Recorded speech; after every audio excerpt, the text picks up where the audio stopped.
Okay, thanks for your patience, everybody. We are going to go ahead and get started. Alex, I'm going to ask you to chair today's meeting. And why don't you go ahead and call the meeting to order, please? All right, good morning. We are calling the Ohio City Design Review Committee meeting for September 15th, 2022 to order. Nate, please call the roll. Thank you. And I will note that we are down 3 committee members today. So all projects will still be reviewed and a recommendation will be made without an actual vote, but that will not affect anybody's project. You can still go ahead and go to landmarks. So I'll call the roll. Alex Frondorf. Here. Antonia Marinucci. Here. And Chris Lozier.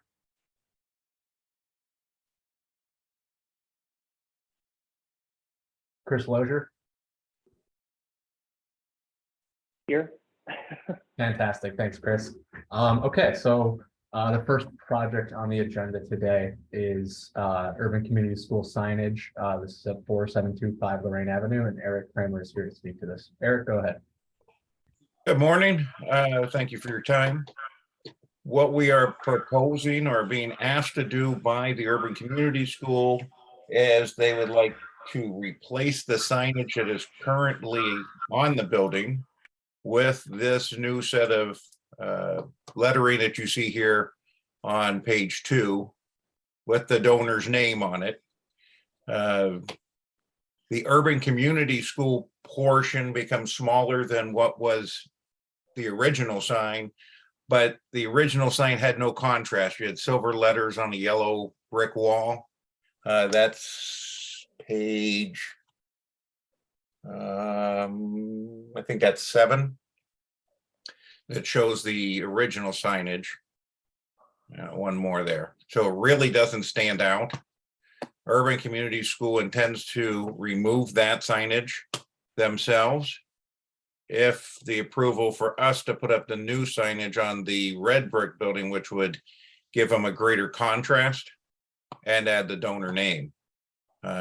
It would be non-illuminated letters. It kind of looks like they're illuminated, but they're not. They are fabricated aluminum letters, white face with green side returns, which is the school colors and the colors they're using throughout the campus now, that green and white.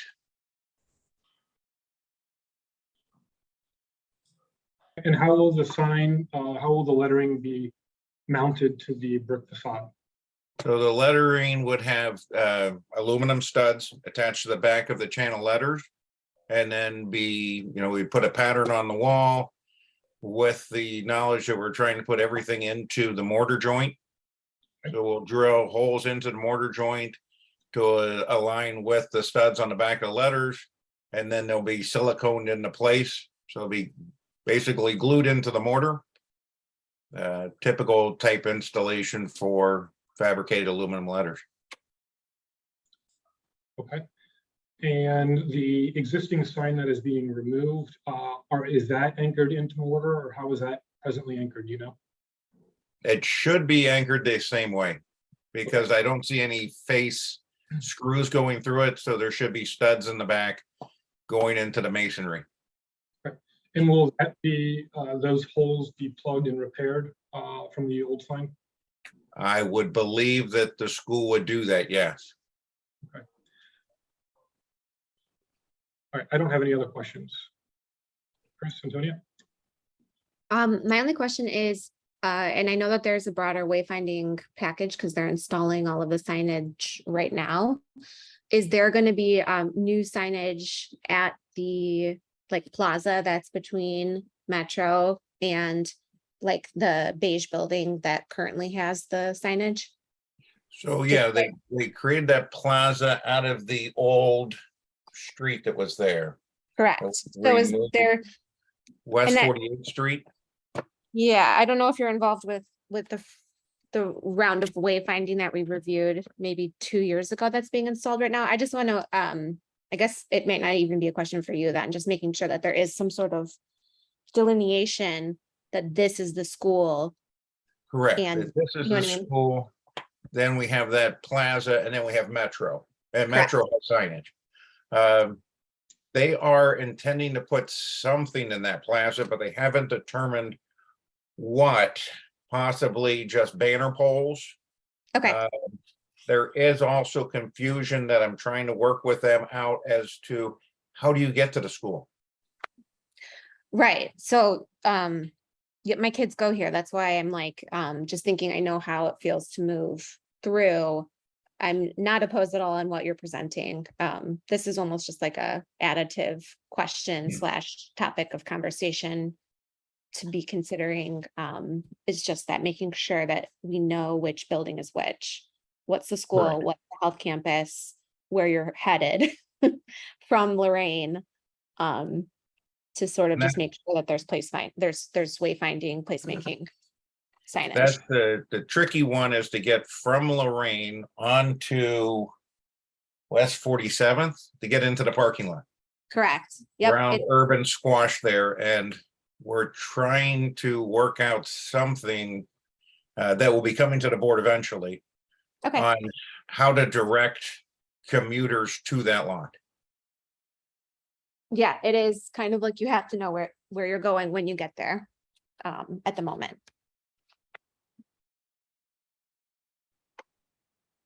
I But yeah, do know that, all of that Yeah. said, I'm fine with what you're presenting. okay, thanks.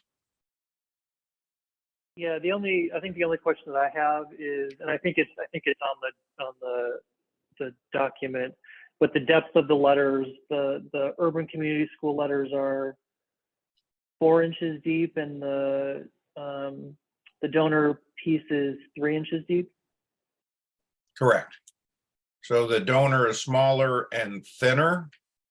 So urban community will have a little bit more, oh, can't think of the word, but you know, a higher level of importance. I mean, yeah, that's the only question I have, and I don't have any issues or concerns with what you're presenting. I think this looks nice. Thank you.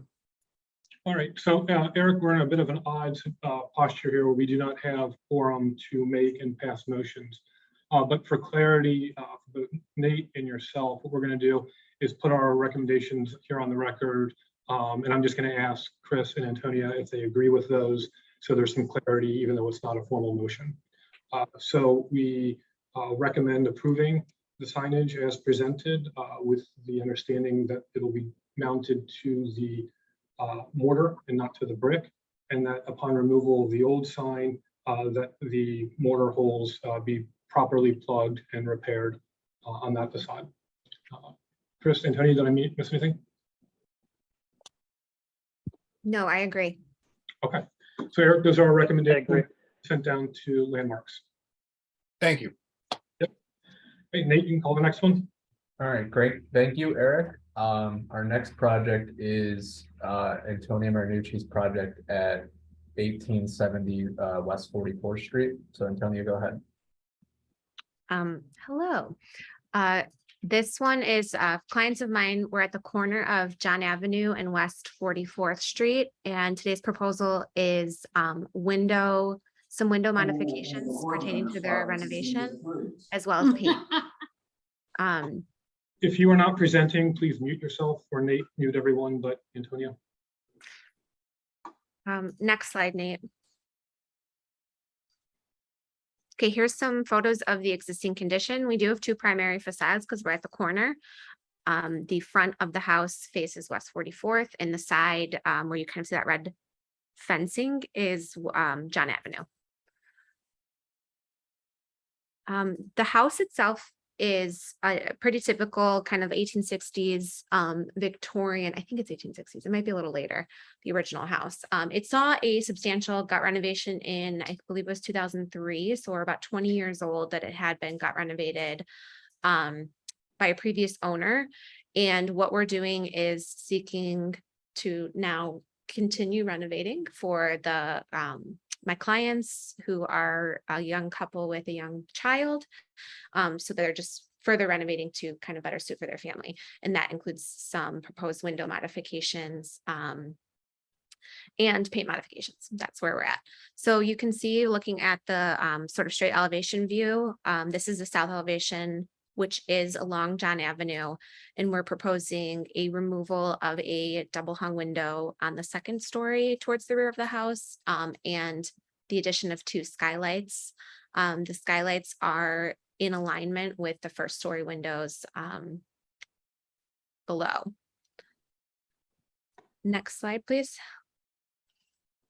And that is looking at, I kind of whited out where the window to be removed and where the skylights would fall in space, and trying to attempt to see. It's a little bit difficult to kind of get the right angles for the roof line to be able to actually see it properly from the street, but I think this one kind of captures it pretty well. Next slide. And then this is, we're looking at the north elevation. This is fully interior to their side yard. The previous renovation did create a double height space on the interior. So the windows that you see, the double hung windows coupled above the French doors, that's all one volume of space. And currently the double hung windows are very floating in space in the house. So we've the other language that the renovation in the early 2000s introduced was a kind of like fixed or casement style window that's a little bit, as you can see, sort of in the existing elevations, there's a few of them, just a pretty bunch of square, style window. So we were hoping to take from that language of the previous renovation and just replace the double hung windows and the French doors with big fixed picture windows that make a lot more sense from an interior perspective, because again, that's a double volume living room space, which is a little bit of a departure, obviously, from the original Victorian interior would have been, but the current interior of the house is very contemporary. And then you can also see the proposal to, on this north side, the addition of more skylights for those bedroom spaces in the vaulted ceiling portions of the home to add more light.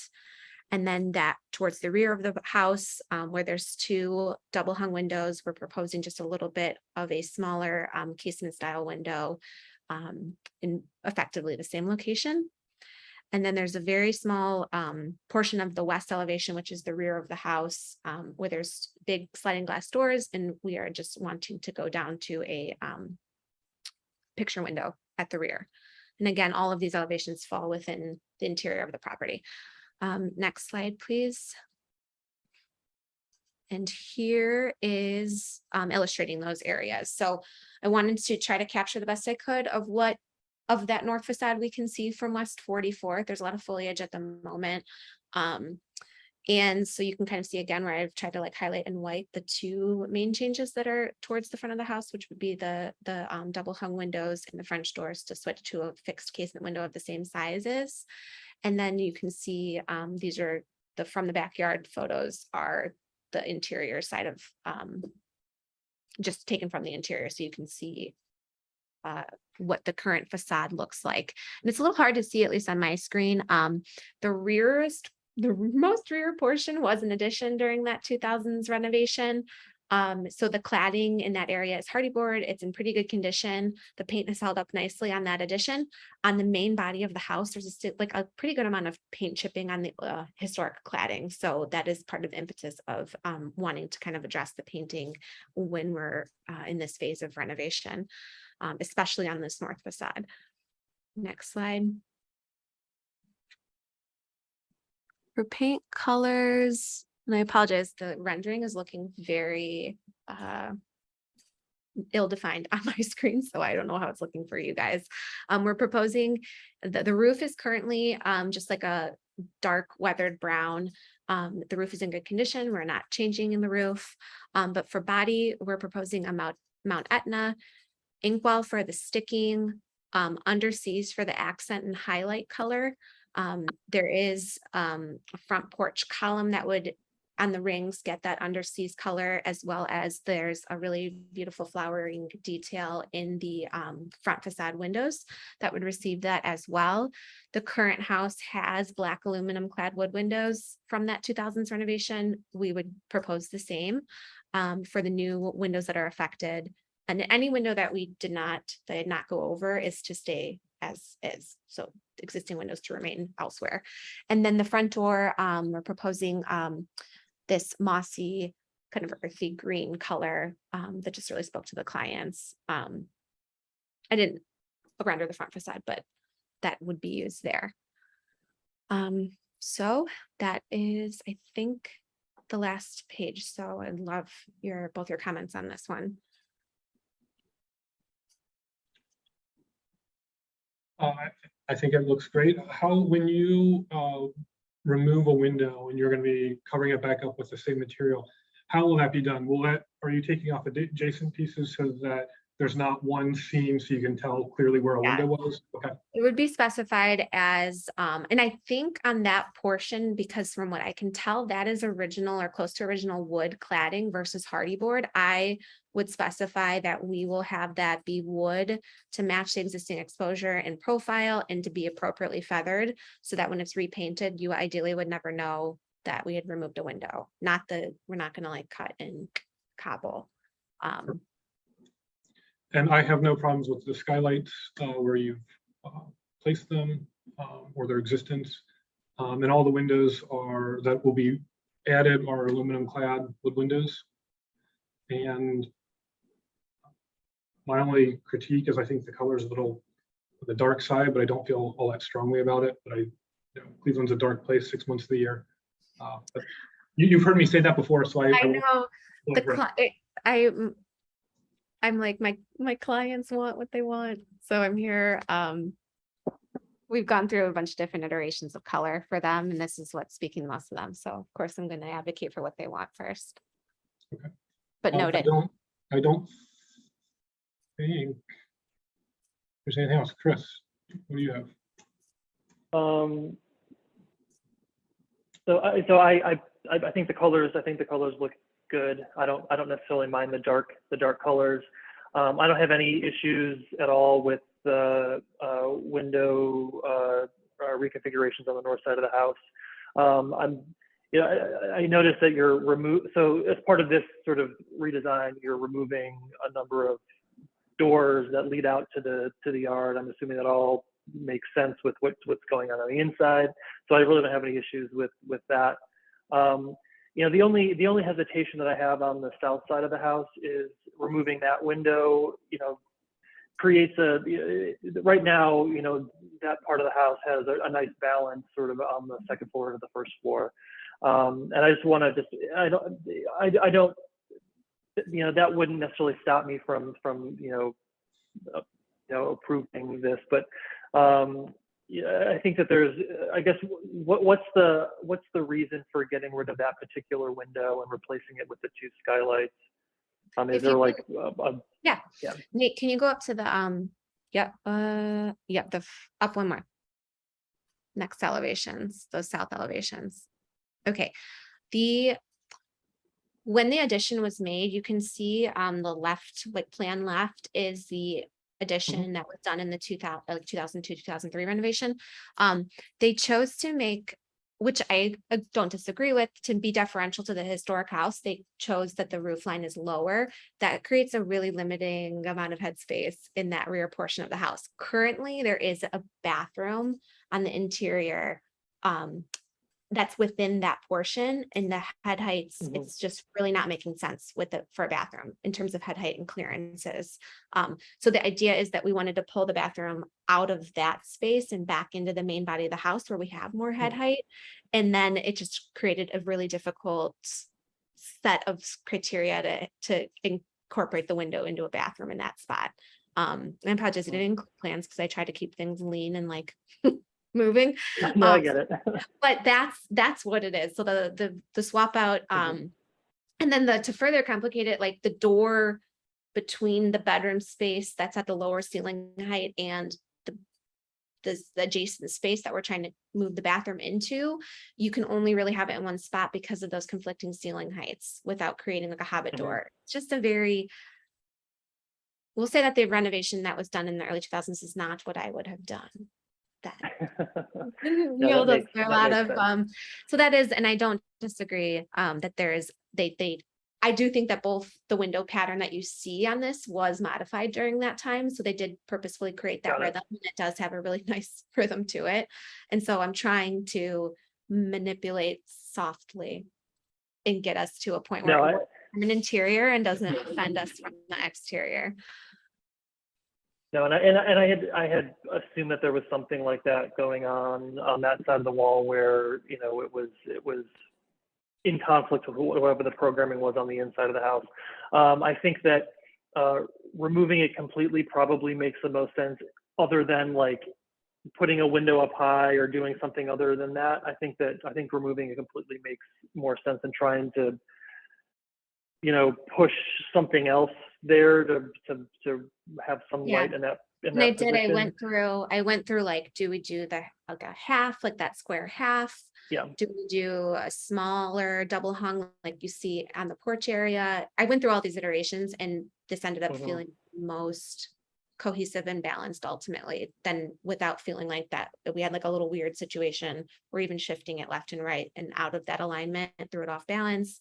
This ended up yielding, you know, I would clearly never remove windows if I didn't have to. It's not my first choice. But this did end up yielding the No, best. yeah, and I agree with kind of where you landed then with removing that window completely. Yeah, so I mean, so that said, I mean, I think, yeah, I have no concerns or issues with what you presented. So thank you.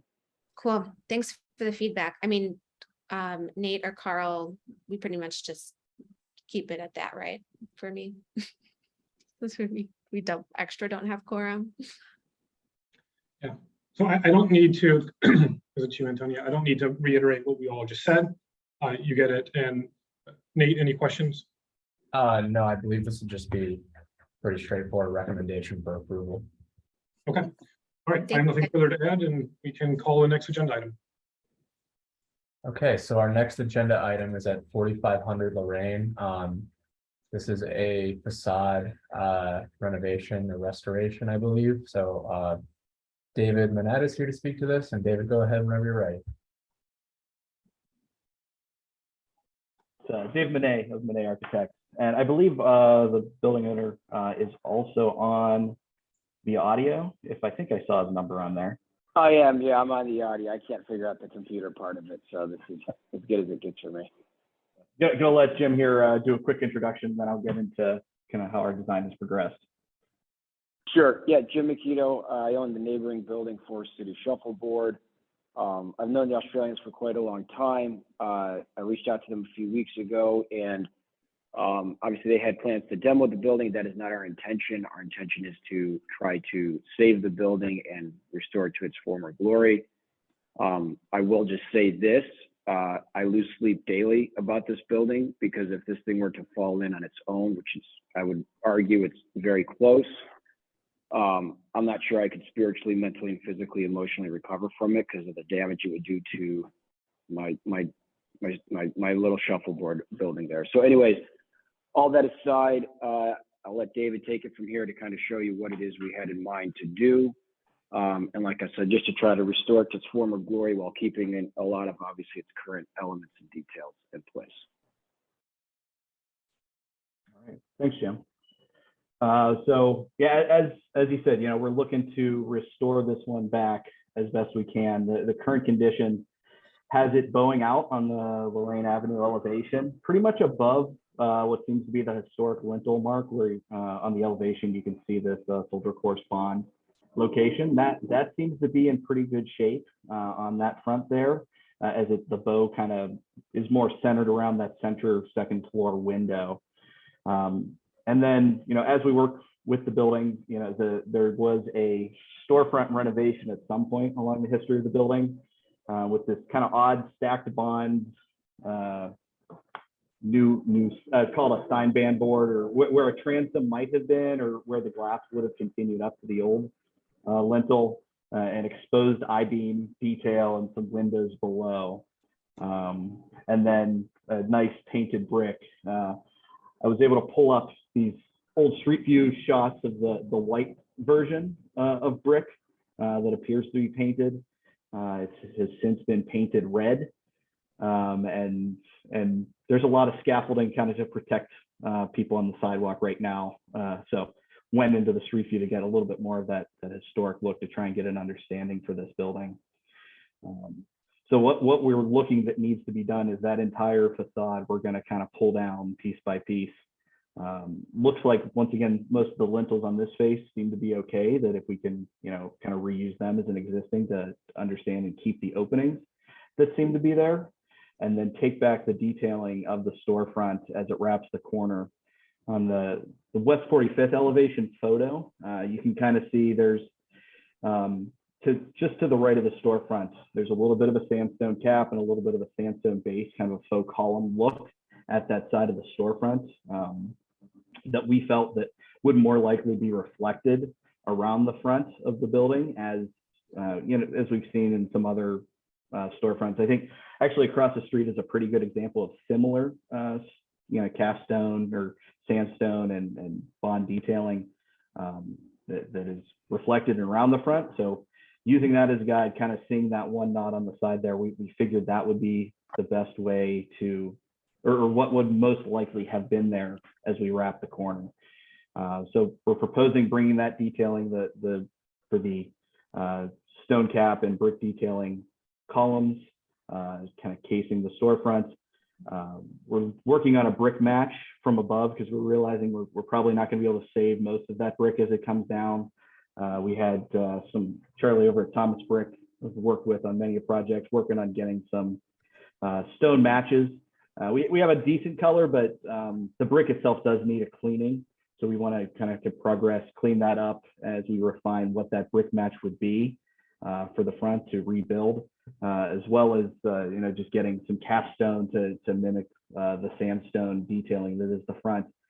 Looks like on the West 45th Street that facade seems to be pretty much intact, other than, you know, we're going to be replacing windows. There's one lintel kind of above that stair to the second floor that looks like it needs replaced, but we might have some brickwork to be able to kind of feather in and match. But you know, the cast stone detailing isn't that complicated. It's pretty much all, you know, rectilinear flush with the brick face that we'd be able to kind of copy that in and make it feel appropriate for as that front facade.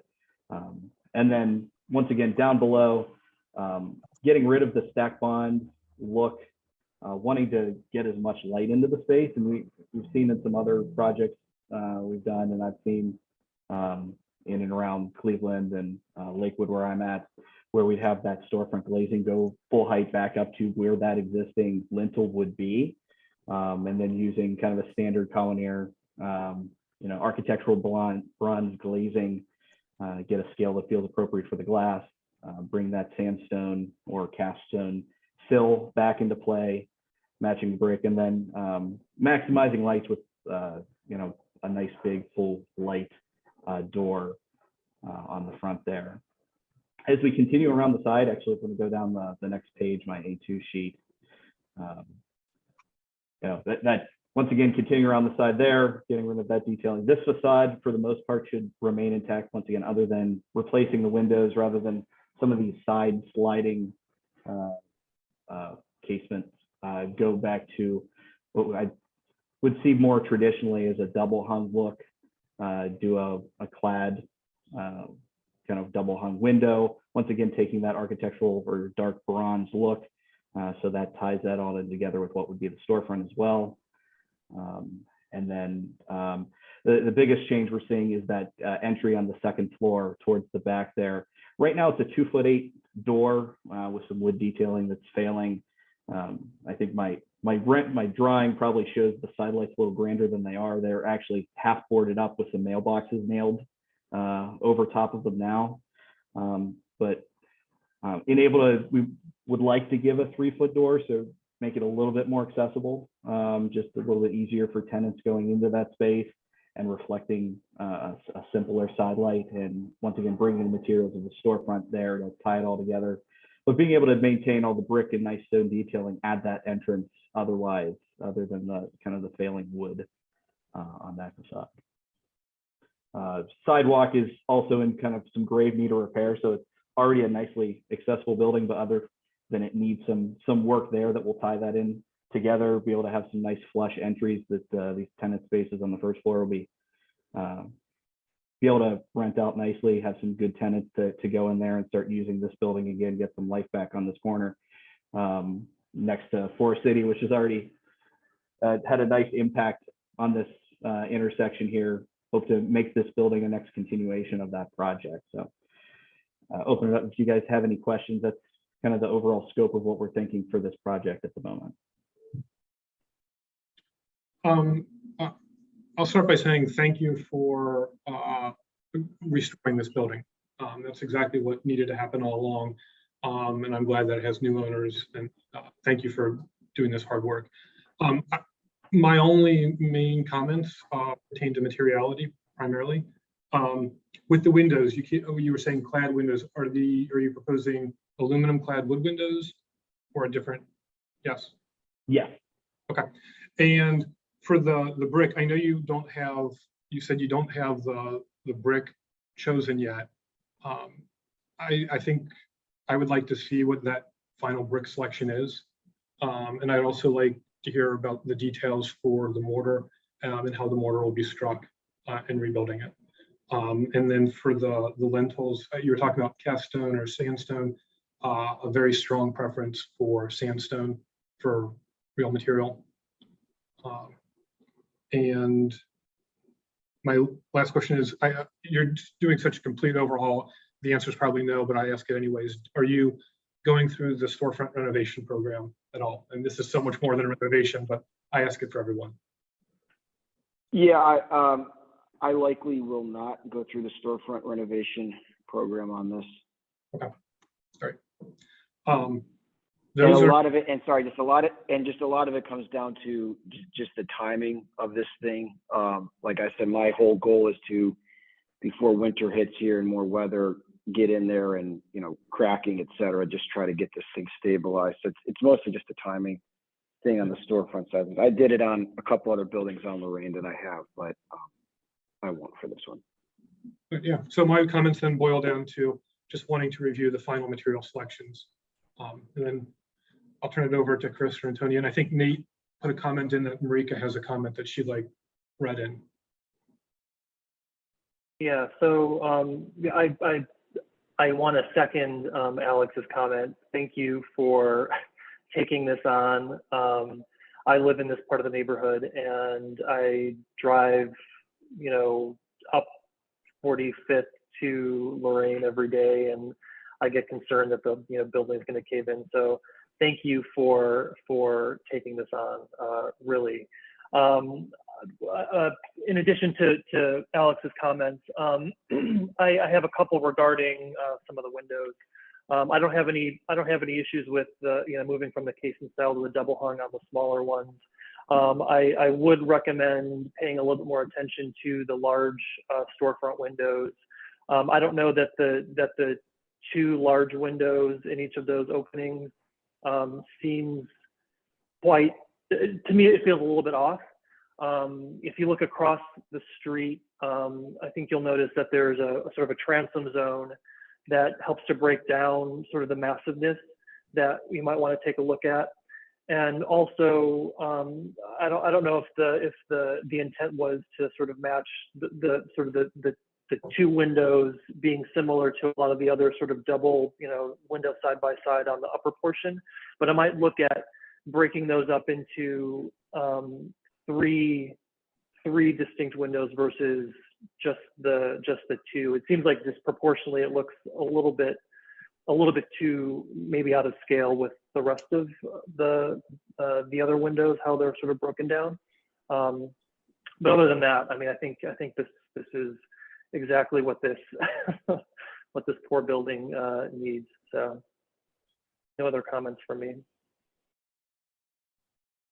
I'm And in then this, real quickly, I know. Oh, Oh, go sorry, ahead. go ahead, Antonio. No, what my thing on the transoms, David and I bounced that back and forth. My only thing is when you have buildings, just for my edification here, the non-architect, but like your door heights obviously are going to not, if you do a transom, you'd probably want to make it the transom smaller than if you match the height of, above the door, you'd have a massive transom, or at least a larger transom than above the windows. Would you recommend then doing the transom height the same all the way across, even though it might feel bigger or bulkier? I mean, I if think I'm that's something making to, sense. yeah, I think that's something to study. I don't know that I would necessarily hold you to making that, like striking that line across. I think it would be interesting just to understand what that looks like compositionally. Got it. But if I have the Google Street View pulled up and looking at the Arsenal, cider house across the street. While there's not, on the Lorraine facade, there isn't, a transom above the door, but at the corner where they have the awning, I don't know what that looks like above that, or if that, if there is a window there, if that aligns. But I think it's just I think it's just looking at, studying that a little bit more just to see kind of how it feels proportionally and whether or not Yeah, it makes I- sense to align it all or to change that. I would be up Offset to reviewing that. Yeah. Easy enough. Yeah, if you go to the Stir building, they do. It actually looks kind of cool. I didn't realize this, but the doors are inset is the only thing. But they have. Mm-hmm. I prefer a smaller transom like on that building, but if you look above the door, Yeah. you see it's a larger area. So it looks cool on that. Like I said, but yeah, we can take a look. My preference though, I think transoms are great. I would do it smaller transoms in the storefront window and then just leave whatever is above the doors, if I'm making sense. Mm-hmm. Yeah. That was my exact line of commenting as well. Thank you for not demoing this one. From a structural standpoint, are you guys remediating like whatever failure at the roof line was causing this failure? Wasn't there bearing issues because the roof was So deteriorating? from our so I'm a pretty daring guy, but I didn't get too close. But I had my roofer come out. We're going to put on a new roof. We believe that the issue is just water kept getting for years and years and years, getting behind the parapet and then trickling down the brick is what it looks like. But obviously we will, as we take the caps down and the bricks down, we'll get a better idea. But the coping underneath was completely shot, and like I said, weather probably just getting there for years and years and years. It looks like they patched it recently within like the past year, but I think the damage was already done by that point. Okay. My only other, again, I agree with Chris on the proportions and potentially I definitely would love to see a transom style. Do we have any historic photos? Did you guys find any, or at some point in the process of Yeah, this, the demo drama was we there? have one from like 63 or 68, I think. 1968. There's a photo But from not- 1968. I That's as far back as we can get. think the other like facade related comments, kind of in hand with the transom, is the portion of the brick underneath that storefront. Again, looking at the Arsenal building across the street, which is like just, really easy. They kind of have some really similar elements on that. They have kind of made like a little inset, like where it looks like maybe a sandstone sill with the I don't even know, a vertical brick pattern below. I think it could really, I would love to see those windows, storefronts just anchored with some kind of, like, because usually you have the sandstone kind of coining. It feels like there should be something so that those columns, like sandstone, brick, sandstone, feel like a vertical unit, and then that bottom underneath the storefront becomes like a horizontal element. I think that's what it wants to be, so that these windows just right now feel like they're floating a little bit in the facade. We need to just kind of anchor them and fix the proportion. If you're agreeable. Yeah, that's a cool look. It actually looks like it's yeah, that's cool. You mean doing them vertically with like a band? Yeah, that's a cool. Yeah, it doesn't have Good to eye. be I've never noticed that exactly detail. that. I've been there It's more for just 5 years. No, it's sharp. Yeah, it's good. Yeah, just more like letting those kind of almost like column-esque. They're not columns, but like they're clearly accenting, like they want to complete that line below the storefront and just sort of like frame out the rhythm. Is that making, I feel like that wasn't. Antonio, that was exactly Marika's comment as well. So Oh, summed we're it up. Yeah, and I think even with my drawing, I have the sill a little light. I think kind of enhancing that could tie in nicely. Or make the that. sill, yeah, make the sill like, chamfered. Or Yeah. like, I think, yeah, I just think it needs a little more weight to it. Yeah, I think, like I said, we were kind of basing it in that one photo where it was a little bit less for that base detail, but I think enhancing it to help tie it together and using that is a nice direction too. If owners up for looking into that with us, so. Nate, because we Yeah. don't have a forum, are they able to just like take in these notes and still go on to landmarks with incorporating our comments? Like what's the? Yes, I Yeah. believe that is the proper course of action here. And I will also let Carl speak to that if he believes that's that to be the case. Yeah, I'd like to keep this moving Yes, as well. that's why I don't want them to have to come back. I think if they are able to succinctly incorporate these comments, and they should just be able to continue onward with our blessing.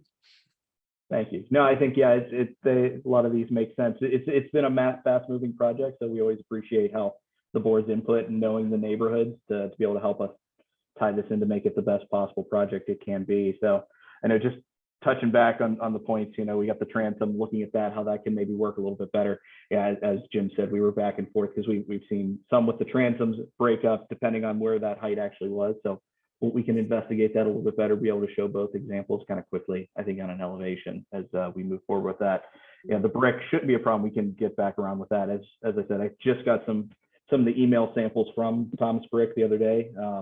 But we, you know, it's a pretty standard reddish raked brick that we've seen in so many buildings around Cleveland. So no doubt we'll be able to get a good product to tie in with this.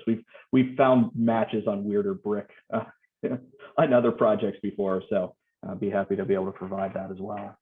One other like comment, not necessarily pertaining to this, I mean, it is, but it's not, is just perhaps consider structurally not bearing on this brick wall again, maybe doing an interior. This was a big pain point, which what I didn't understand as an architect, why they didn't do this was offload that roof load onto an interior, you know, sandwich a structural wall behind that and allow the brick to become a brick facade instead of a weight bearing element.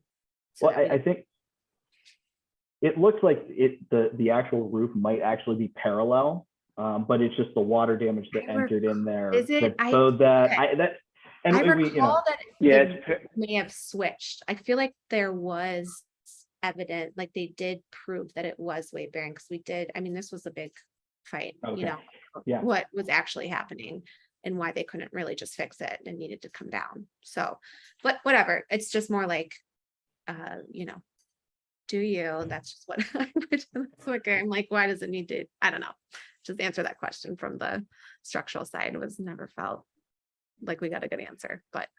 And once it comes down and we're supporting everything neatly wise, we'll know exactly how it goes together Exactly. at that point. So, Just but yeah, like, definitely want to not put it repeat together yourself. right. And, you know, we're looking to take it down. Probably it'd be a lot more insulated at this as we kind of build it within kind of more current building standards, as well as tying that all together. It'll be the nicest, warmest part of the building at that compared to the other, you know, masonry as we turn the corner. So yeah, we'll make sure we, as we dig into it, we get it right for sure. All right, well, David, I think you succinctly reiterated all of our comments. I understand that. Nate or Carl, anything additional or any clarification? I think the only thing that the Landmarks Commission is going to want to hear is how are you going to stabilize the building while you're taking the brick down? What method of stabilization on the interior? Do you have a plan for that, or is that still in progress? I mean, that's kind of a method of action more beyond typical architecture scope. So as we're bringing in our masonry team, I think they'd be able to answer that a little bit better than I could right off the bat. It'd be more appropriate to have them kind of reflect on that. But as I said, we're moving quickly. Yeah, and it's an ongoing thing, and we want to have the best answer we can for you on that one. Yeah, we're going to be contracting with Midstate Restoration over there in Ohio City. So they've done these 1,000 times, they said, and they actually said it wasn't the worst thing that they've seen. So I said, well, there you go. All right, well, I would just, So we'll get that answer. yeah, that sounds good. Just have that more detailed answer ready for Landmarks per Carl's comment there. I think otherwise, David, you understand it. And those are our recommendations. And had we had quorum, we would have made a motion with those recommendations in place, but absent that, you have none nonetheless. Thank you. All right, thank you very much. Appreciate it, guys. You can call the next one. All right, so moving along here, our next project is at 1869 West 22nd. This was previously seen for conceptual review and is now coming back for final approval. Good afternoon, everybody. Thanks for seeing us again. We appreciate it. I got a couple slides in here. I think you recall seeing this last time. That first kind of slide there is just showing its location at the end of the Irishtown Bend project behind the West Side Market on West 22nd there. I did include some photos of the existing building in case we need to refer back to those as that second page there. I did just so that you can see a little bit. We were able to get some roof access, and I did take a picture up from the roof so you can see how wonderful that view is from there. We can go on to the site plan. So we did make a little bit of a modification to our proposed addition, mostly on the east side, which is planned north here to the garage piece. I think previously we had gone out a little bit farther with the garage as we've been investigating the slope stability. We cut back that program a bit and just made it instead of a drive-through garage, a smaller structure with garage doors. And we do have elevations to show you that. I think the other thing that's a little bit different from what we showed you last time is that, and we talked about this at the last time we met with you, was, right now there's a sidewalk in front of the building. It doesn't connect anywhere on either side. So we did go ahead and kind of formally remove that sidewalk so that we have walk to steps and access to the building, and extended the tree lawn all the way to the street. We can go on to the next one here. So our big kind of move, again, a little bit different from what we showed you last time, was the treatment of the fourth floor. We had a lot of discussion and comments about it last time about how to make, how do you make that rooftop structure work with the building, what we're trying to do. And I can't remember if it was Alex or somebody's comments, or, hey, what if we just take the middle building and take it up and make it part of the structure? We went through a couple of different iterations and decided after taking a look at it that was actually the best way to do this, to make the project seem a little bit more tied together rather than having a separate roof structure that we are now integrated with what we're doing with the addition and the restoration of the facade of the existing building. So extending those entry stair tower pieces up above the roof level to encapsulate or bookend the roof structure that we're putting up there. Other modification that we made to this is just a little bit of detail on the front steps, where previously we had masonry walls going up the sides. We are moving now to steps with more decorative railing instead of having the masonry walls come up to that. Again, more to separate the brick that was the building from what is the entry pieces. We can kind of go down if you want to go from there. This is the primary facade. We can go down a little bit so you can see the back facade. So you can see the back facade, what we're intending to do with the back. You see the garage structure here on the back of the building. We're intending to do some carriage style doors, and the intent right now is to do either a facade applied stone or a split face CMU product for that. The owner wants to make sure that our kind of color and texture are kind of keeping in line with it being a masonry material in the back there. We can go down if you want to take a look at we did update the rendering as well too, so that you can kind of see what this ends up looking like when we put all the pieces parts together, more so than on the elevation is shown.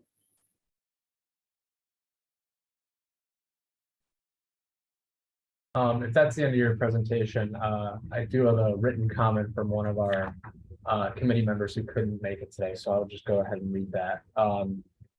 So Marika Clark states, I like this version better than the previous one. I'm not a fan of the right side's elevations, small and irregular windows, and would like to see those revised to do a more consistent and even pattern. I would like to understand specifics of material selections, and it would be helpful to show a rendering of the back side of the building, since that will be highly visible from Irish Town Bend. I would also like to see a site plan showing existing and proposed sidewalks and right-of-way and specifying the plantings. This feels vague currently, and I'd like to see a planning selection and location. So that was her comment. Yep, a quick response to that. I think we showed you last time the existing sidewalks because we were going to be maintaining them. Basically, it goes in front of the building and that's it. It doesn't connect on either side of the building. There's just a sidewalk that runs the length of the building and stops. So as far as the existing sidewalk goes, that's what is there right now. Material wise, not different from what we explained last time. So the intent is to use a cast stone piece along the base of the building and continue that for the entry stair tower pieces up the facade. The rest of it is either existing or new brick, and that has not changed. For the railings, doing a decorative metal, we haven't decided or got into those details yet to figure out exactly what that metal is, if it's going to be aluminum. Either way, they're going to be black and painted. The intent is to make them a little bit more decorative, so you could see, at least in the renderings and on the elevations, trying to do something a little bit more substantial with the post so it doesn't look like a less expensive, aluminum fence that you'd put up somewhere. That's the intent. As far as the windows on the side, so the existing side elevation on the existing building, and I don't know if we want to go back to the photos for that. If you want, it's blank right now. So it's the upper left-hand corner. You can see that side of the building. There's nothing there right now. So, we are making an opening on the upper level to add that deck out on that side, that porch structure. On the new addition side, again, we are trying to mirror what is going on there programmatically. In the existing building, the plumbing is along that outside wall, and as we're kind of mirroring the units from this side, it's the same thing. The plumbing is along the outside wall, so kitchens, bathrooms, things like that, where we have windows on the front and rear elevation of the building. Adding windows into the middle of where the bathtub is or in the middle of where the kitchen counter is really not the best idea. Again, this building is not very deep, right? It's 24 feet deep or something like that. So again, having wall space to be able to put those things on is really the intention. So as far as the new facade where we have the small windows, that's really the reason for it. I don't know if you wanted to scroll back down to that side elevation so that you can kind of see what's happening there. That would be the other side. Right. Yeah, we have a new entry door for the lower unit that comes into that space. The upper floor, as that is part of the upper floor unit, we were able to add some windows only because there's no plumbing along the wall right there, but there is on the lower units.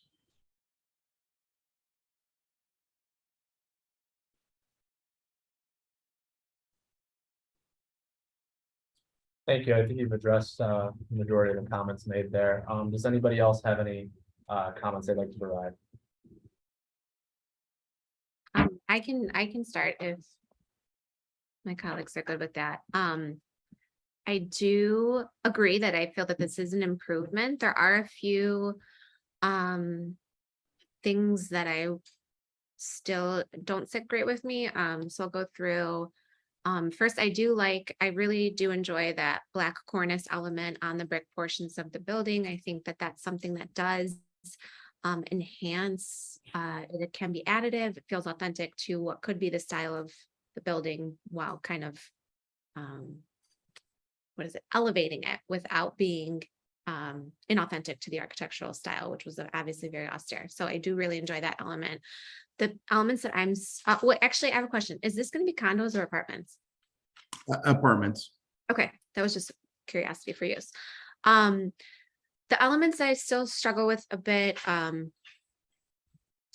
are the cast stone, kind of sandstone materiality, especially paired with the Palladian style window. Both of those elements feel very like 19 teens, 20s. It feels faux historic to something that isn't even really contextual to this site. I think the massing of the building right now is really improved. I really like it. I think that that's a great solution based off of our comments last time.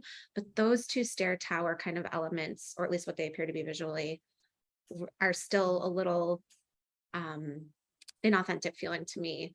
And the other element that I feel is inauthentic is the Juliet balcony on that front facade. I feel like it's a little bit, I don't know, they kind of just all create moments of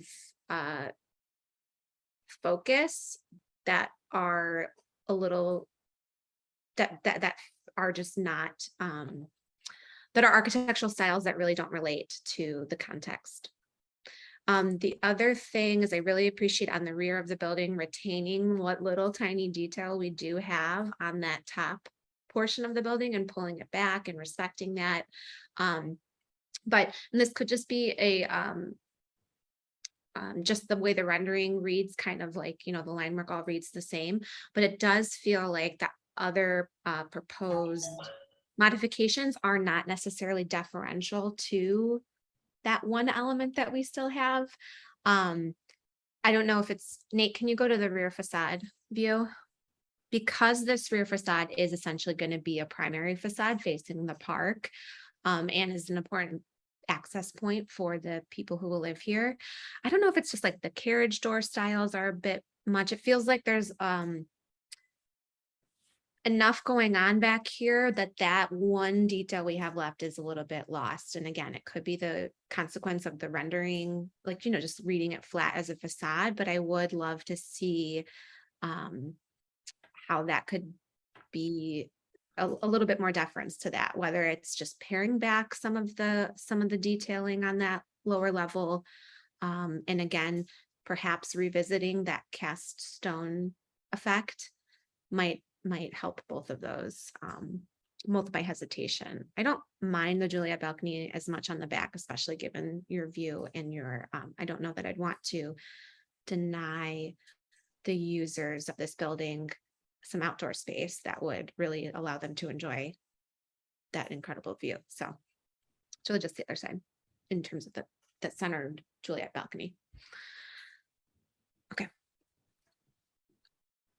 Yeah, kind of quick response. I think similar to our first conversation that we had, right, is all right, we're mirroring new construction with old construction, trying to make them look compatible and work all together and still be different. Right. So, it's this very difficult balancing act of trying to make sure. And we can scroll down to the rendering, since I think, most of the stuff, I'll talk about the back in a moment, but the concerns about the stone, I mean, those are new elements. Again, we had historically, we had two buildings that were moved, put next to each other, and then they tied them together in the middle, right? So this is a continuation of that we're adding a third building to these. And so we're, really trying to differentiate the fact that there's really three buildings here.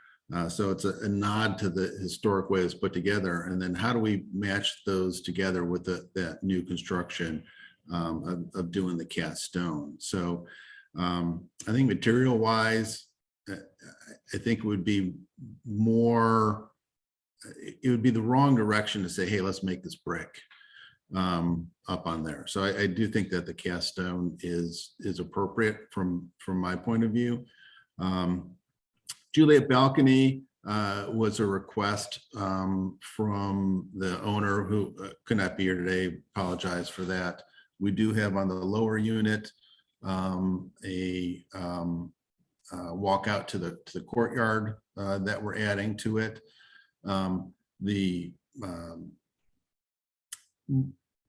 What he wanted to do was allow the upper unit there to be able to have a little bit of an outdoor access space. I, like you, initially I was opposed to it, but when we took this next move to incorporate the roof structure instead of a separate structure, looks like it was put on top of the roof to actually integrate it into the building facade, that middle facade became a little too overwhelming to the elevation. So after we did that, I felt personally myself more comfortable with the Juliet balcony being in there, because again, it helped carry your eye around through that facade rather than seeing this big massive brick facade sitting there. Obviously you could see we did the existing building below does have 3 openings. When we went to the 4th floor to differentiate that is different new construction. And I'm not sure, you'd have to probably zoom in quite a bit. We actually do have a soldier course of brick added atop the existing brick to show the differentiation between the new and the old construction. And then again, we broke up the facade with a different window pattern at the top. So, again, it's a little bit of a balance trying to strike all of these things together and make them work a little bit. On the back facade. Can I add one more thing or can I Yeah. discuss one more thing while we're on this front facade? I agree with you on much of this. I feel like it's just that the cast stone and that Palladian element together evoke a specific time period to me. That's the 1920s, that teens 20s. Like we see that in so many buildings of that era downtown, in Lakewood, like school buildings. It kind of feels like that. And it's just it totally is effective in establishing the relationship between old and new. But to me, it's just those specific things evoke an era that isn't contextual here. It is successful in what you're trying to achieve. It's just that's what my opposition to it. It's not that it's not handsome, it's proportionate, it is. It's just that that's evoking a period of time that's not relevant to this site. And I'll tell you what, because we did, believe me, we have about half a dozen iterations before we got back to you with this. I did square those up, right? So we did listen to your comments. I think you said the same thing last time. We did square it up. Something got totally lost when it was squared up. and I'm not sure exactly what it was, but when we squared those things up there, it just looked like it didn't look good. And part of design, and I'm sure you've noticed this yourself in your practices, right? You have to draw through the options, right? And you take a look at it and see if it works. And you could tell when it doesn't work, then that's not the direction that you go. So this was a similar type of a process through our design process. Again, we did square it up a little bit, and it looked worse than this did, to put it bluntly. So I do hear your perspective on that. On the back, and I'm looking on my phone to see, I was kayaking down on the Cuyahoga, and I took a picture from Merman's Wharf across the way. I will agree with you a little bit that yes, you will see this from down below.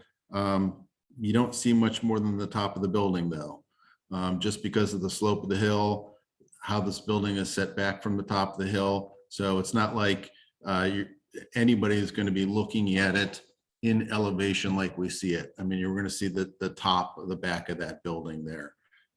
So I do agree that it is an important facade, and we are obviously paying some attention to it, but I think the detailing in that is going to be for those people that walk around the back of the building to see it, more so than it would be by general public.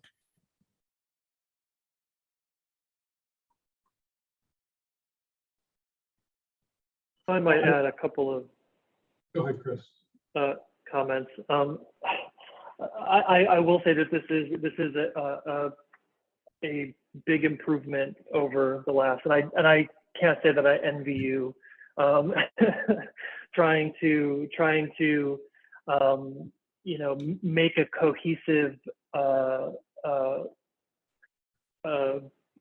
move that joins all of this together architecturally, but still maintains the character of the historic context in the historic building. I think I think the massing on this is much improved. I think my biggest, the thing that I find most challenging is that I don't know, looking at this, what was historic and what's new. Most of what's historic is being covered up with new material or built on top of, and there's not enough differentiation for me between what's there now and then what's new. And in my perspective, and I echo, I think, all of what Nia had mentioned as part of her commentary. I don't know that the introduction of sandstone or cast stone is necessarily the only way to handle that. I would say that at least from my perspective, you could get away with brick as an element in lieu of the cast stone or sandstone. It just depends on how that brick is detailed compared to what the detailing of the brick in the original. I think, to me, that's the most sort of glaring thing that I see. It's like you're introducing this very light colored material to a red brick building that really the only sort of cast stone material is really used minimally and very sparingly at the windows, for instance, and the sills. I would also, I think, echo Nia's comments related to the Palladian, the arched, openings versus something that's more squared off. And I don't want to discount the iterations and the work that you had done to get to this point. So I understand the process that you went through to kind of get to this point. But I do agree too that the arched openings, the Palladian openings, do feel foreign to what may be more of a federal style architecture rather than sort of Palladian. So I think those are my sort of commentary here. Yeah, I will, going last here, I think I agree with just about all of my colleagues' comments. And I don't need to repeat them here. And Paul, I'm going to put in the comment section below one thing that I've been grappling with, and I will reiterate Chris's comment that you've almost been handed an impossible task here. The assignment is very difficult, and I don't know how to handle it. But one of the things Chris mentioned was, and I couldn't agree more, is that we don't know where the historic building is and where it begins, where it stops. And I understand the reasons why it's drawn this way, but I have a perhaps radical suggestion. It's quite a departure, but it almost might be better if we just had two buildings here. You had the existing building that you rehabbed, and then you build a building adjacent to it. I don't know if that works given the property lines. I'm looking at the site map. It might not. I can't quite tell. It does not. Okay. I mean, we're going to be asking for variances as it is. Right. Well, so I put in the comment section there the two Secretary of Interior standards on rehabilitation of historic buildings, and kind of grappling with how to apply those to this context in this situation here. And I thought we had discussed, and correct me if I'm wrong, right? Yeah. Last time we talked about that, hey, we're not restoring an old building. And the strict adherence to those standards is probably not as applicable to this as it would be to something where we're trying to do is an historic restoration of a facade. I think you know that I do a lot of that type of work. And I think about this building much differently, right? We are, maintaining the existing structure as it is, and we're adding to it without really trying to say, because if I was doing something like that, I'd be this would be made out of glass and steel, right? And I don't think that's the appropriate solution to this at all. Right, to make everything that we're doing differentiated from the old to the point. I think part of the point is that maybe we don't know that this, the differentiation between those. Again, historically, this was two separate buildings. It was brought together, tied together, try to make it look like it was one building.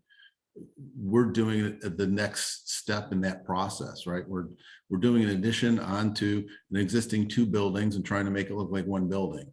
So I think that's the intent of it. If the concern is, hey, we do need to go back and we need to make what we're doing on there be different from the historic, that's a completely different process.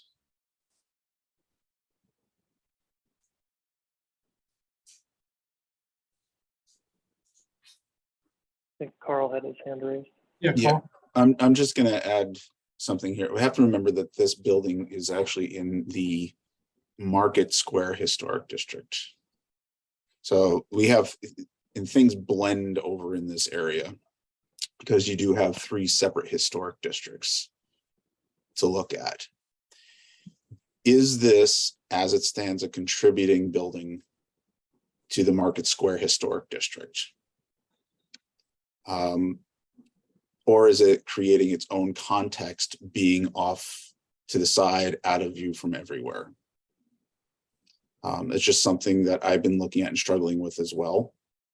I think this is a great project and it's something that needs to be looked at. I still think that there's some final details that need to be brought back, particularly because we're having this huge discussion on materials. And I think Marika hit a lot of stuff that I was looking for as well. But is this its own context? Can it have more leeway, even with the Secretary of Interior standards? And that's something to consider when you're looking at this in the review. Thanks. That's helpful, Carl. Thank you. Yeah, Carl, thanks. That's a really great point.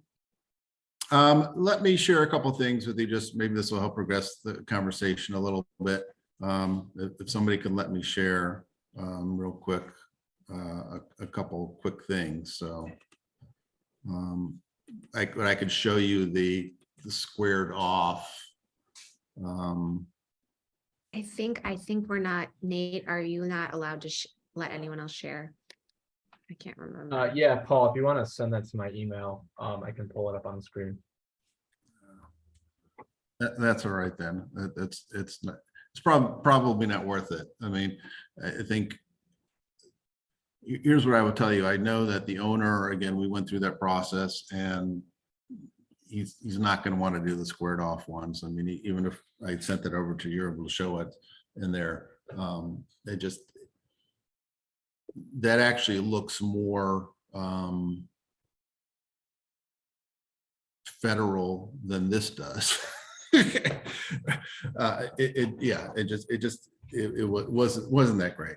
Anyways, I mean, if that's something that needs to happen, if we need to come back again, let us know. I mean, I think we do know that, we have to go through final selection of materials, windows. We're not anywhere close on landscaping yet.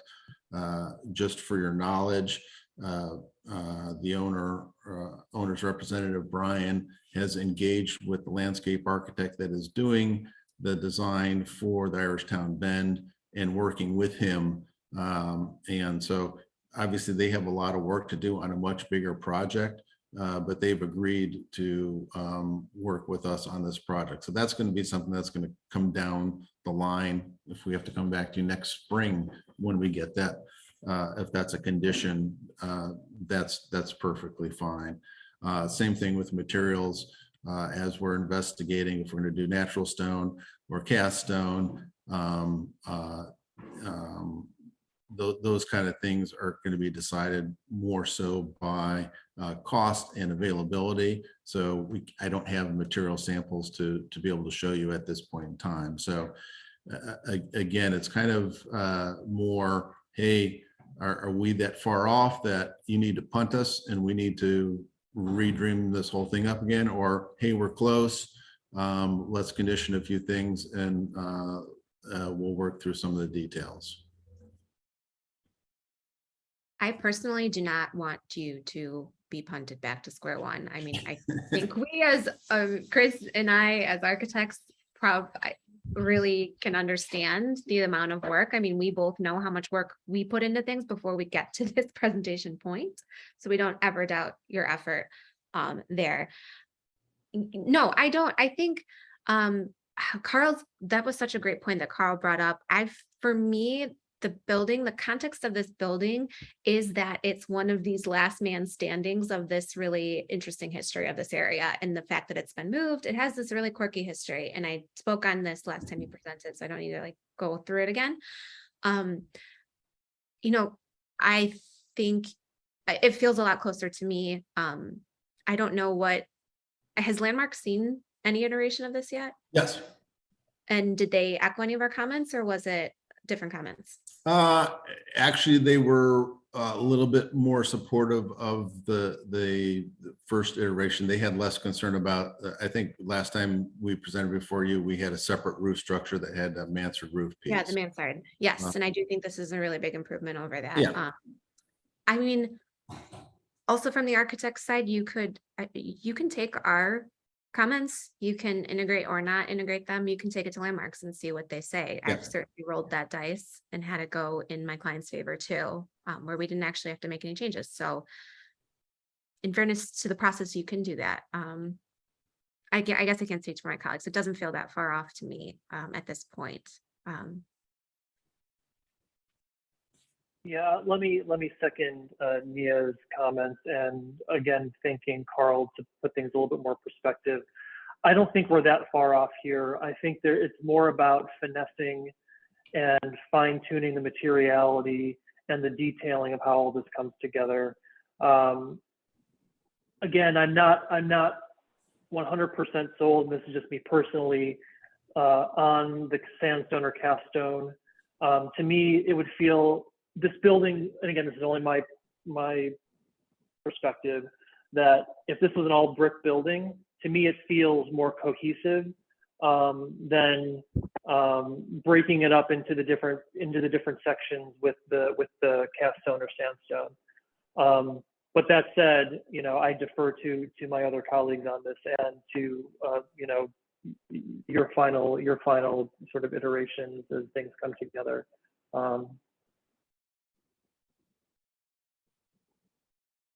That's where I'm at.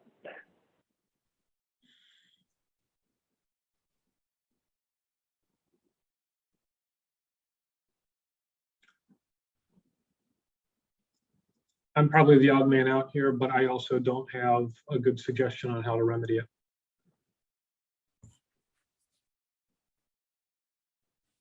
Well, I mean, let me ask the questions along the lines of, you know, is it that awful that you wouldn't be happy to see this there? No, I'm not. And I mean, I'm not and I mean, then, okay, happy to work out some of the detailing and things like that. So, you know, rather than saying, hey, I don't know what to fix it, but I don't like it, you know, what's that level of don't like? Is it level of don't like, hey, if we did this, it's actually not too bad. I'm not happy with everything, but overall, I think it's a good project. I think that's really what I would ask that next direction of questions, right? Just from our point of view for moving forward, obviously, yes, we are going to plan to go before landmarks anyways, but you know, I present before you guys all the time. I do a lot of work in here. I just want to make sure that, you know, we're moving in the right direction that's appropriate for the neighborhood. No, we all appreciate that. I mean, no, this is not an awful project. It's not what we're trying. It's not at all what this is. Right. Again, that's I'm trying to figure out the level. No. What this is not. No. You know, I guess maybe take Marika's and Antonia and Chris's comments and try to integrate them. And I don't know, it's your election whether you want to then come back here or proceed direct to landmarks. That's at your discretion. I'd like to make a suggestion on that. Yeah, Paul, I'm not lost here. I think there's still some stuff, and I know you're not going to have your final details. I would personally feel more comfortable bringing something that actually has of this nature with an official. It's one thing with signage and the smaller things. I would rather have something more official than, not that I don't trust the folks here. I'd like to have more input. Can you take some of this, come back to this committee in, I think it's 3 weeks, and then go to landmarks with a final approval on October 13th? And our next meeting is October 6th. Yeah.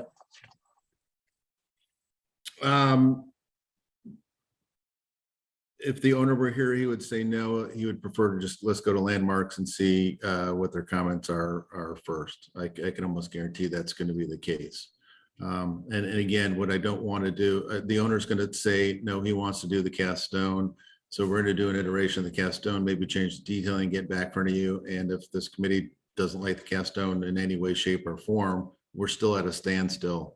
And we've done a lot more work and not gotten any further down the process. So I think at this time, maybe it's most appropriate. Let's go before landmarks, receive some additional feedback and comments, and then we can reassess from there. I mean, if we need to come back before this committee and go before landmarks again, then we have to do that, but at least we're moving the project forward. Okay, just trying to avoid extra meetings for you. So extra meetings are easier than spending a ton of extra time doing design work. Got it. All right. Okay. And I think we'll leave it at that then. All right. Thank you very much. Thank you.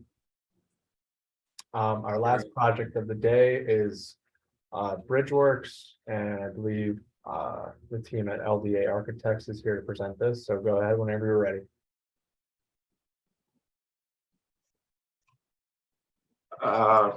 Good afternoon. I'm Jonathan Evans, principal with Mass Design Group. We're partnering with LDA on this. I can take the lead and certainly looking forward to Steve to chime in here. And you've seen this project a few times now. We are here to update and present some the final material selections for the facade for the tower. So yeah, as we know, we're at intersection of 25th in Detroit. Again, that's sort of a context map. Excited by the location of this, the hinge of these different neighborhoods. From a building height perspective, the idea that we're creating a significant mass here, kind of really to mark this corner, is an exciting opportunity. And I think, as you've seen, as the project has developed, we've kind of coalesced around this design that's really exciting, where it's, you know, kind of all one singular form, one singular expression. And again, as we're talking about, what we're looking to do here today is to present a little more detail on that materiality. Again, residential floors 2 through 10, excuse me. Restaurant space on 11, and then hotel above that. And again, this starts to kind of get at some of the ideas around the site design. I think, again, we're really excited about how this building kind of plugs into and can invite potential connections to the streetcar layer of the bridge. And I think from this view to the next view as well, I think what we are excited by is the form of this building. Again, it's simple. From the Detroit Avenue side, it's kind of one sheer plane. From this side, we get the step back, step down. So the idea that this thing kind of has a different expression in the skyline is something that we're fond of. Materiality, again, it is a window wall system. Again, so spandrel glass, vision glass, aluminum wall panels are the primary components of the facade. And the next few images are kind of similar, so we can kind of hit these pretty quick, but same idea, that this showing the same thing, but really kind of getting at the materiality. In terms of this color, this Parisian patina color, which is that sort of pale green there. We are excited by that. We like how it plays with the color of the cast stone. Excuse me, the color of the stone, which is of the original ticket booth building that again is going to remain in the site as kind of historic marker, again, that we're building all around here. I can scroll down here. Again, this has been discussed before, so no changes here to the site plan and circulation through the site. Again, it's a really amazing site. It's a unique site that doesn't really have a back, so we've been very intentional about how do we kind of minimize that back of house stuff to really maximize public benefit, public green space in and through the site. So we're going to get some ideas here of the kind of space we're making, and again, to the last point around fostering connectivity to the underbridge streetcar level. Yeah, you can kind of skip that or go past that. So again, this is a exciting image here. I think what this is starting to show is that sort of area, the connection through the site off the corner of 25th and Detroit, moving down towards the bridge and streetcar level here. What you're seeing in the foreground is the architectural cast stone that is part of this, the base of the building here. We can large windows that sort of open up to the sort of public space there, and again, using that as a way to kind of anchor the building to the context, play off of the existing stone of the ticket booth, which is the piece that is in the foreground right behind that menu element there. Scroll down. Yeah, and again, so that the really sort of harkening back, trying to sort of celebrate the bridge there and make a place that works off of that. Next slide. And again, this shows it well. Again, it is evoking, paying homage to the garage building that is currently on the site. Again, really trying to sort of understand and replicate a lot of proportions and bring that as a grounding element to this building. Again, so this is all architectural cast stone and then window wall system. And then again, from the reverse side here, again, looking at the hotel drop-off porte cochere, again, really kind of making a nice inviting space there, having that lobby be as transparent as possible to see through it and kind of create a significant public asset. Again, there's the same aluminum glass system kind of coming down all the way to grade here. And then I think the next, we could probably breeze past the floor plans. I think we've kind of talked through that enough, but again, you get the idea of a pretty efficient building working its way up.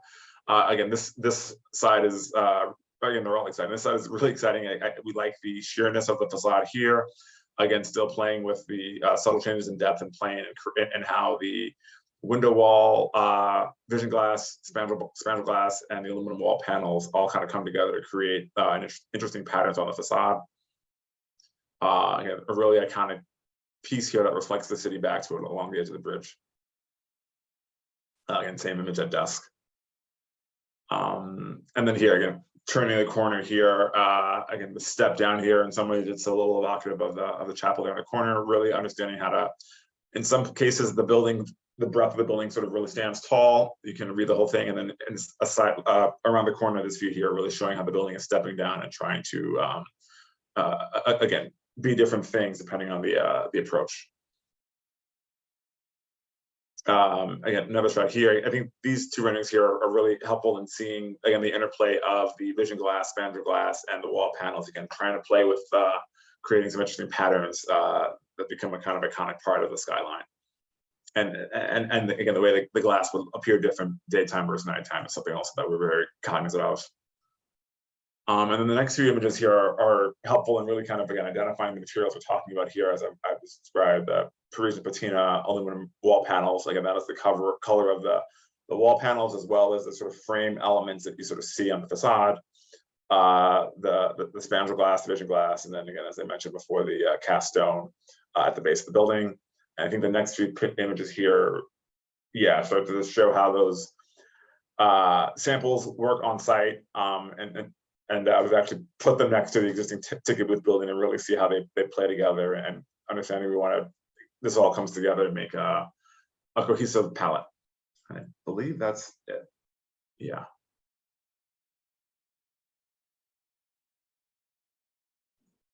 Well, while we're on those last slides there, I guess it's called the cafe building, that you're going to be using the motif from the building which is to be demolished. Is there any of that stone, the historic stone, that can be repurposed on that cafe building? Yeah, so, I think the limited amount of salvageable stone, we think that would probably be better used in the restoration of the ticket booth. So, we do want to use that, have purpose for those pieces, but we don't think there's, large enough quantity to really, make a significant impact on the new construction.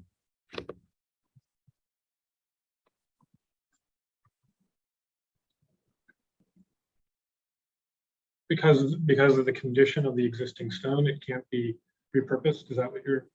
Right. I think our goal is to, salvage as much as possible. Let's just say if there's 25% of the stone that's salvageable, the goal would be to repurpose that, within the restoration of the ticket booth, because there's, significant damage on some of that stone as well.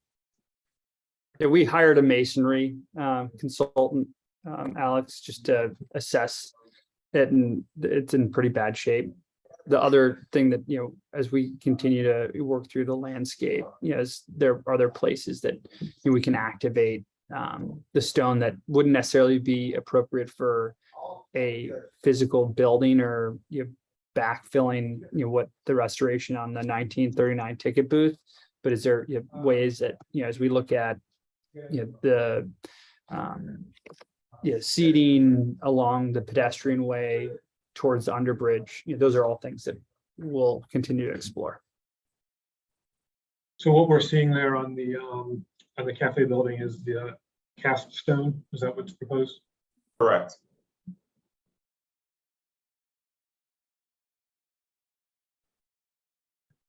What was sandstone considered? I think it would actually, I'll ask it, could it be considered, or would you consider it? I think it would actually be limestone. We did verify what the existing building was. Right. And, obviously in the future, we'll continue to investigate that.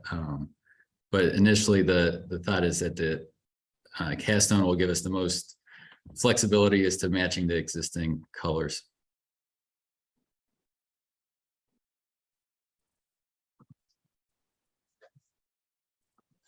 All right.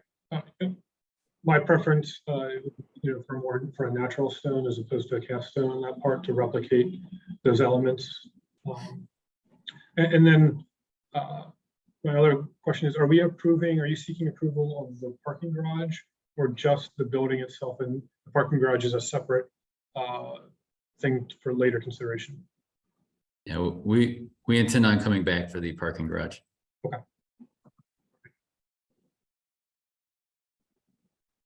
Chris, Antonia? Yeah, so I understanding that you've done further investigation of the existing stone material. I think it makes, I agree with your assertion that it makes the most sense to utilize that salvage material to restore the bus ticket structure, and in lieu of trying to utilize some material in addition to either stone or cast stone on the new portion of the building. I think it's important that all of that material be consistent and not trying to sort of piecemeal things together. It's either one thing or it's the other thing. I appreciate the development that's happened on the hotel drop-off. I think that it's a really, I like how that's sort of come together as its own sort of element. Is that, if I'm looking, if we can go up to that rendering, Nate, I think it's on page 19.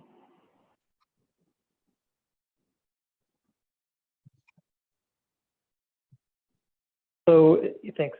So is that like metal panel,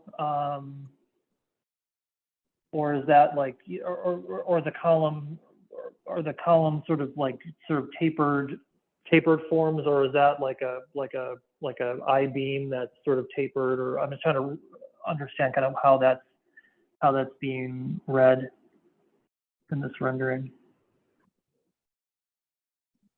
Yeah, that's a metal panel form that would kind of encase the building structure. So it's a metal panel that would be a similar finish and color to the rest of the metal panel elements in the tower facade.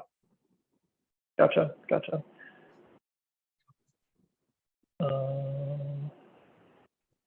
Yeah, I think from a materiality standpoint, I appreciate kind of seeing the photos sort of in context with the other materials. I think that for me, I think all of those materials work together nicely. Yeah,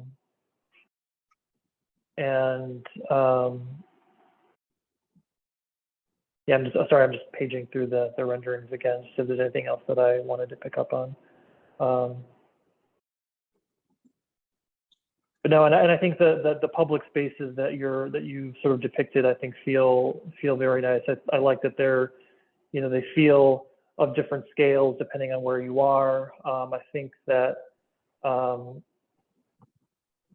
intent of how all of these spaces kind of flow to one another, I think feels nice too. And I appreciate the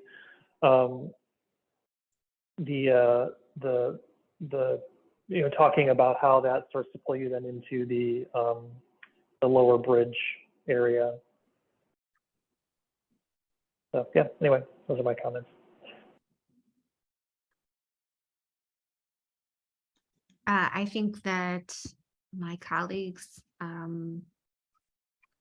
same comments. I think where you guys have landed here is really attractive, and it's subtle and interesting. I really don't have any other things to add other than yes. Looks great. Thank you.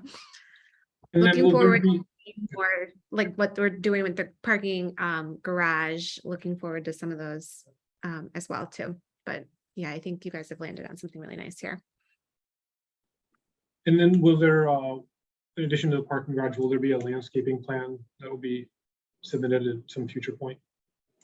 Correct. We need to come back for the garage, landscaping, and signage. All right. Just sort of projecting into the future here, when considering the garage, one of the main things that I look at is more of a more durable covering or wrapping or whatever material you use, a much more durable one. Looking at some of the other projects where it's not been so durable, just have something more lasting into the future that doesn't need to be replenished or reinstalled every so many years. Yeah, so right. Yeah, currently we are investigating more of a green, vegetation type of a screen rather than a, fabric or some other type of thing as you're mentioning. We can, we'll look at that when it comes through. And then I guess just my final comment is on and sorry to keep harping on that old building, to finalize this salvage plan before final approval or as you go through the process. Or perhaps I'm not understanding it correctly. I What's the think question, Alex? I didn't track that. Carl, is there supposed to be my understanding is that there's a formal salvage plan that gets submitted. Is that accurate or is that a misunderstanding on my part? I think similar to what Graham said earlier, we would actually salvage 100% of the stone. And then it would just be separated by the quality of, what could be used in which location.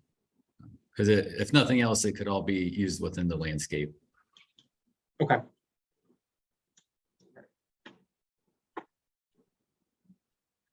Well, we do not have quorum, so I think you've received all the feedback that we have, unless there's anything else, Antonio or Chris, you'd like to add? Do we still not have quorum based on the fact that Marika was mandated to recuse herself? I don't know if that changes the calculation at all. Unfortunately, I don't think it does. Okay. But Carl or Nate, is there anything else that we need to consider before wrapping this up? I don't believe so. Okay. All right, well, then you have our comments. Thank you. Thank you. Good luck, everyone. All right, then that concludes the September 15th Ohio City Design Review Committee meeting.